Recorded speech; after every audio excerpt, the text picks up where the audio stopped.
विशेष गरेर यहाँ हाम्रो काका हुन्छ, तपाईँको नाम चाहिँ जनाइदिनु ल। मेरो नाम शान्ति कुमार छेत्री। शान्ति कुमार छेत्री नि। ओके। तपाईँको कति उमेर भयो? मेरो अहिले 67 भयो। 67। तपाईँ पेन्सन सेन्सन के भेटिन्छ भेट्नु? पेन्सन भेटिन्छ नि 250 रुपियाँ। के गर्नु त 250 ले? है त्यति 250 भयो, पेन्सन भेट्यो भने टेन्सन त छैन नि त।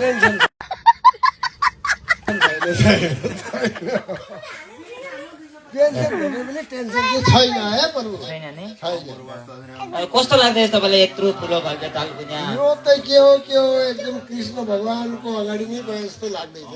तपाईँ यसो माछा मासु खान्छ खान्न? माछा मासु त अब त्यसलाई त अब छोड्नु पर्यो नि खानु। त पहिला त खाइन्थ्यो, अहिले चाहिँ अब छोड्दै गयो। पुरै एकैचोटि छोड्नु भएन, एक हप्ताको लागि छ।